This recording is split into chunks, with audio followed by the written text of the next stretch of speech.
अब हम इस वीडियो में देखेंगे न्यूटन रैप्सन मेथड को नॉन लीनियर इक्वेशन पे अप्लाई करके उनको लीनियराइज करके फिर उनको सॉल्व करना। सपोज मेरे पास दो नॉन लीनियर इक्वेशंस हैं f1 x1 comma x2 equal to c1 and f2 x1 comma x2 equal to c2। What does this mean? ये दो इक्वेशंस हैं और इन ये टू वेरिएबल इक्वेशंस हैं। If I give an example x1 plus 4x2 square minus 5 equal to 0, x1 2x1 plus x1 x2 minus 3 equal to 0। It is something like this. ये ऐसी type की इक्वेशंस है। अब हम इन इक्वेशंस को पहले लीनियराइज करेंगे। लीनियराइज इनको कैसे करें, क्यों लीनियराइज करना है? ताकि हमको ईजिली इनको फाइंड करें। लीनियराइज कैसे करें? हम जिस तरह मैंने बोला था, ऐसे एक कर्व्ड ग्राफ है, उस पर हम एक इनिशियल गैस लेते हैं x1। इस इनिशियल गैस पे हमने एक टेंजेंट फाइंड करना है। उस टेंजेंट, ये टेंजेंट जो होता है, ये इक्वेशन, इसकी इक्वेशन हमें हेल्प करती है इस सॉल्यूशन के पॉइंट के क्लोज एक पॉइंट फाइंड करना। ये जो टेंजेंट है ये लीनियर इक्वेशन रिप्रेजेंट करती है। सिमिलरली हम इनको वो लीनियर फॉर्म में लाएंगे। उसके लिए हमें करना है इसको Taylor series expansion. Taylor series expansion हमें देता है approximated curve representing a function. So अगर f1 x1 x2, पहले हम इनका एक गेस वैल्यू लेते हैं x1, उनको हम बोलते हैं x1 0 x2 0। ये गेस वैल्यूज़ क्या हैं? ये गेस सॉल्यूशंस हैं इनके, क्योंकि हम इनको किसी फॉर्मूला से सॉल्व नहीं कर सकते, जिसको बोलते हैं कि एनालिटिकल मेथड। हम इनको गेस मेथड से सॉल्व करते हैं। पहले हम एक गेस लेते हैं कि इनका सॉल्यूशन होगा x1 और x2। उनको हम रिप्रेजेंट करते हैं x1 0 x2 0। 0 का मतलब है 0th आइट्रेशंस। न्यूमेरिकल मेथड में हम आइट्रेशंस बोलते हैं जब हम डिफरेंट ये वैल्यूज़ डालते हैं फंक्शन में। स्टार्ट जिससे करते हैं उसको बोलते हैं 0th आइट्रेशन। ये है 0th iteration. 0th iteration initial guess है।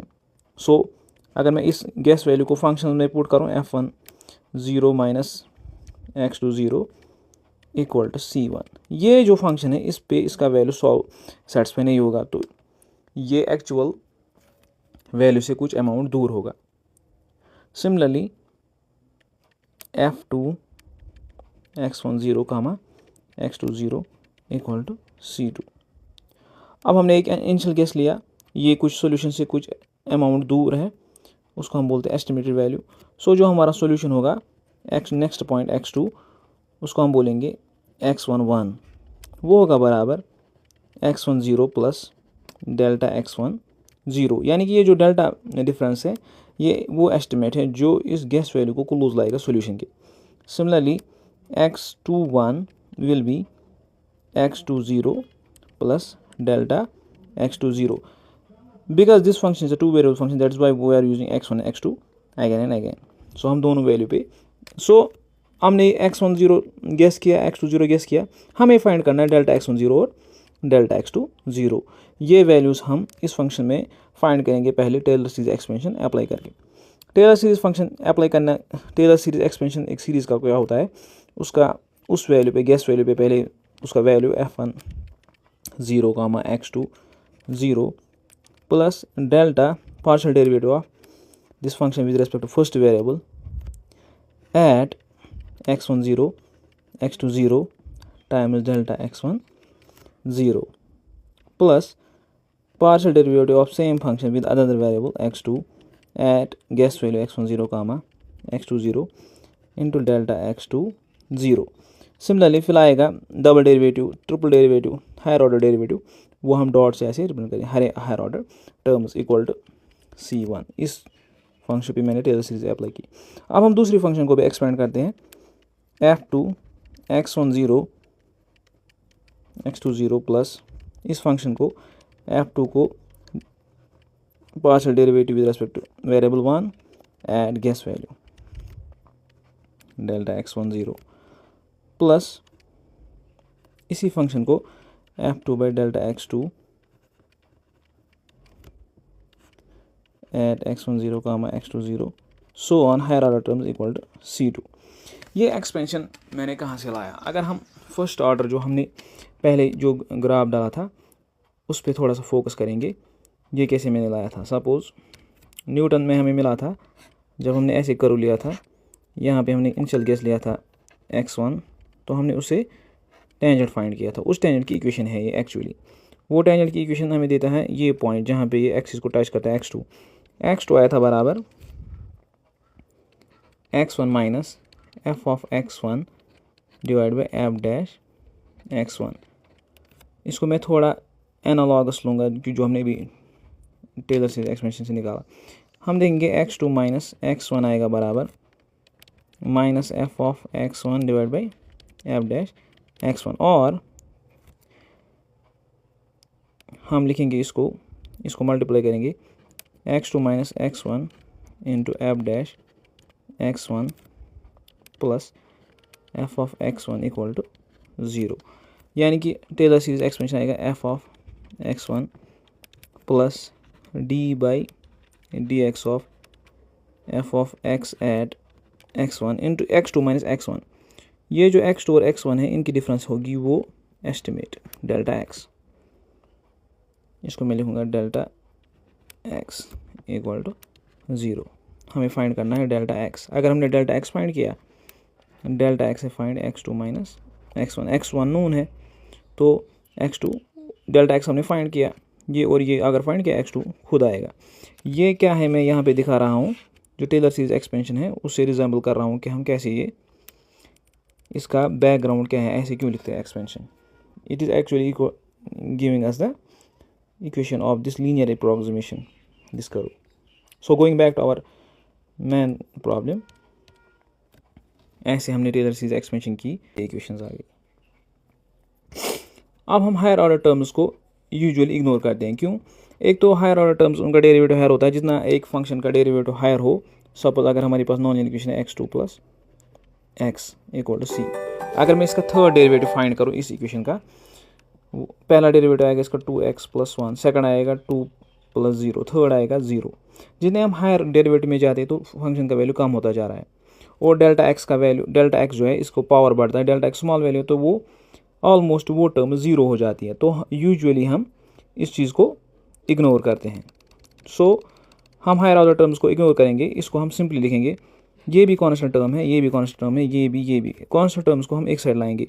हम लिखेंगे यहाँ पे delta x1 0 del f1 by del x1 at x1 0 x2 0 plus del f1 by del x2 delta x2 0। Higher terms को मैंने इग्नोर किया तो दो ही टर्म्स रह गई equal to c1 minus f1 x1 0 comma x2 0। Similarly दूसरी ये आएगी delta x1 0 del f2 by del x1 at initial guess x1 0 comma x2 0 plus del f2 by del x2 at x1 0 x2 0 delta x2 0 equal to c2 minus f1 x1 0 comma x2। अब हम इसको अगर हम थोड़ा observe करेंगे, ये हमें यहाँ पे हैं सेम टर्म्स, मैं लिख सकता हूँ delta f1 by delta x1 delta f1 by delta x2, similarly delta f2 by delta x1 delta f2 by delta x2 multiply delta x1 0 delta x2 0, और ये डेरिवेटिव जो है ये मैट्रिक्स है, ये हम x1 0 और x2 0 पे फाइंड करते हैं ताकि इसका वैल्यू कॉन्स्टेंट हो जाए, equal to c1 minus f1 x1 0 x2 0 c2 minus f2 x1 0 x2 0। अब देखो इस मैट्रिक्स को हम बोलते हैं जैकोबियन, और ये हुई हमारी एस्टिमेट्स। और ये क्या हुआ, देखो ये फंक्शन का वो वैल्यू है जब हम इसको सॉल्यूशन पुट करते तो c1 के बराबर आएगा F of x1 comma x2 equal to c1। Function का वो वैल्यू x और x2 सॉल्यूशन डालो तो c1 के बराबर आएगा, तो सेटिस्फाइड ये हुआ फंक्शन का स्पेसिफाइड वैल्यू। और ये हम गेस के बाद इसमें पुट करते तो ये आएगा ये आएगा कैलकुलेटेड वैल्यू। तो specified value minus calculated value आता है हमारा ये वाला साइड। इसको हम बोलते हैं mismatch. What does mismatch mean? जितना मिसमैच कम होगा उतना ये गैस वैल्यू क्लोज होगा सोल्यूशन की। सो हम ऐसे एक नॉन लीनियर फंक्शन को सॉल्व करें। जितनी भी हमारे नॉन लीनियर फंक्शन होगी, अगर सपोज 3 होंगी तो ये इसके रोज बढ़ जाएंगी, और जितने हमारे पास वेरिएबल्स हैं इतने कॉलम्स इसमें बढ़ेंगे। सो हम आगे देखेंगे एक प्रॉब्लम, इस पर हमने सॉल्व करेंगे एक प्रॉब्लम, ताकि हमें ये पूरा अंडरस्टैंड हो ये कैसे हम करें। एक एग्जांपल हम सॉल्व करते हैं इस पर। हमारे पास एक प्रॉब्लम है x1 square minus 4x2 minus 4 equal to 0 and 2x1 minus x2 minus 2 equal to 0। आप इसको ऐसे लिख सकते हो, ये है f of 1 x1 comma x2 minus c1 equal to 0 f2 x1 comma x2 minus c2 equal to 0। अब आप इन इक्वेशंस को पहले क्या करोगे, इनका जैकोबियन फाइंड करोगे, ये वाली मैट्रिक्स फाइंड करोगे, फिर इनका ये मिसमैच फाइंड करोगे, और फिर हमें निकलेगा हमें यहाँ से एस्टिमेटेड वैल्यू। सो हम पहला स्टेप है हमारा इनिशियल गेस लेंगे हम x1 0 equal to 1 and x2 0 equal to -1। ये इनिशियल गेस का मतलब है हमने गेस लिया कि इसका सोल्यूशन ये होगा, लेकिन अगर हम इसमें ये पुट करेंगे ये इक्वेशन को सेटिस्फाई नहीं करेगा। सो हमारा f1 x1 0 कामा x2 0 आएगा बराबर, पहले इस इक्वेशन में डालो, वो आएगा 1 square minus 4 into -1 minus 4, that will be 1 plus 4 minus 4, that is 1। Similarly f2 x1 0 comma x2 0 वो आएगा, इस इक्वेशन में इनिशियल गेस डालो, 2 times 1 minus -1 minus 2 equal to 2 plus 1 minus 2, that is also 1। So हमारा कैलकुलेटेड वैल्यू आया 1 कामा 1, और हमारा specified value 0 0। सो ये वाला जो मैट्रिक्स है ये आएगा हमारा 0 माइनस 1 0 माइनस 1, दैट इज -1 कामा -1। ये वाला पोर्शन सॉल्व किया। अब हम जैकोबियन इसका फाइंड करेंगे। सो वो will next step is find it is Jacobian के लिए हमें फिर से हमने यहाँ से इक्वेशन हटाई। हमारी इक्वेशन फंक्शन थी x1 square minus 4x1 minus 4 equal to 0, equation 1 and 2x1 minus x2 minus 2 equal to 0। अब इसका जैकोबियन फाइंड करेंगे। पहले इस फंक्शन को हम x1 से डिफ्रेंशिएट करेंगे, फिर x2 से, लेकिन पार्शियल डिफ्रेंशिएशन मीन्स जब मैं इस फंक्शन को x1 से डिफ्रेंशिएट करूँगा तो x2 को मैं कांस्टेंट एज्यूम करूँगा। So del f 1 by del x1 is 2x1 only। Similarly, लेकिन ये हमें फाइंड करना है इनिशियल गेस पे x1 0 comma x2 0। Initial guess है हमारा x1 0 equal to 1, x2 0 equal to -1, so it will be 2 only. Del f1 by del x2 will be -4। Similarly del f2 by del x1 will be del f2 by del x1 will be, इसको differentiate करो, 2 by del x2 will be -1। So हमारा Jacobian मिल गया। Find करना है हमें del x1 0 del x2, क्यों? क्योंकि हमें नेक्स्ट गेस इससे मिलेगा x2 1, वो होगा बराबर x1 0 plus delta x1 0, x1 1 will be x1 0 plus delta x1 0, this is delta x2। सो हमें ये x2 फाइंड करना है, सोल्यूशन का जो सोल्यूशन हम और क्लोज जाना चाहते हैं। x2 सेकंड आइट्रेशन हमें फाइंड करनी है। 0th आइट्रेशन, फर्स्ट आइट्रेशन हमें फाइंड करनी है। 0 आइट्रेशन हमने गेस लिया, फर्स्ट आइट्रेशन हमें ये होगी। फिर हमें इन वैल्यूज़ पे फिर से जैकोबियन मिसमैच फाइंड करना है, ताकि हमें डेल x दूसरी आइट्रेशन निकले। हमें ये आइट्रेशन तब तक फाइंड करनी है जब तक हमारा सॉल्यूशन कन्वर्ज ना हो जाए। तो हमारा ये वाला पार्ट जो है ये सिंप्लीफाई होगा ऐसे, ये होगा बराबर Jacobian is 2 -4 2 -1 del x1 0 del x2 0 equal to mismatch है -1 -1।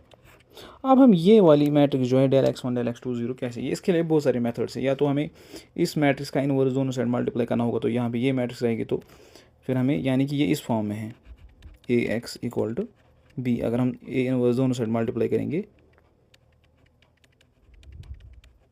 तो x आएगा बराबर a इनवर्स b, यानी कि इस मैट्रिक्स का इनवर्स फाइंड करना है, वो b से मल्टीप्लाई करना है, तो x के वैल्यूज़ आएंगे। या हम क्रैमर्स, क्योंकि दो ही यहाँ पे वेरिएबल्स हैं, अगर बहुत सारे वेरिएबल्स होते तो ये मेथड हम फॉलो करते, हम इसको क्रैमर्स रूल से भी सॉल्व कर सकते हैं। वो क्रैमर्स रूल क्या है वो हम देखेंगे यहाँ पे। क्रैमर्स रूल क्या बोलता है, del x1 होगा बराबर डेल्टा 1 बाई डेल्टा, और del x2 होगा बराबर डेल्टा 2 बाई डेल्टा। ये डेल्टा वो डेल्टा 2 क्या है, डेल्टा 1 है। इस मैट्रिक्स के इस कॉलम को रिप्लेस करो इस कॉलम से, इसका determinant that will be -1 -1 -4 -1, that will be 1 -4 -3। Similarly delta 2 होगा बराबर, इस कॉलम को रिप्लेस करो इस कॉलम से, that will be 2 2 -1 -1, that will be 2 -2 + 2 that is 0। अब है delta, delta is the determinant of this matrix, that is 2 2 -4 -1 that is -2 + 8 that is -6. So this will be our -3 by -6 that is 1 by 2, and this is our 0 by -6 that is 0.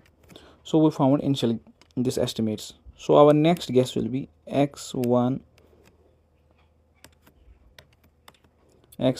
will be x10 plus delta x10, that is 1 plus 0.5 that is 1.5, and x21 first iteration will be x20 plus delta x20 that will be -1 plus 0 that is -1 again। इसके बाद हम क्या करेंगे, इसके बाद हम again Jacobian find करेंगे, लेकिन x1 और x2 वैल्यूज़ पे। फिर हमें मिलेगा नेक्स्ट गैस x12, वो का बराबर x11 प्लस डेल्टा x11, यानी कि हमें डेल्टा x11 फाइंड करना है, डेल्टा x2 1। सिमिलरली x2 की सेकंड आइटरेशन होगी x21 प्लस डेल्टा x2 1, और हम ये calculate f1 of x1 x2 1 1 पे फाइंड करेंगे, तो यहाँ पे मिसमैच मैट्रिक्स हमें मिलेगी। तो फाइनली हमें ये आएगा। हम ये डेल्टा तब तक फाइंड करेंगे जब तक हमारा सोल्यूशन कन्वर्ज ना हो या हमारा मिसमैच 0 आ जाए, तो हम उस टाइम हमारा सोल्यूशन होगा final solution. Hope you understand this.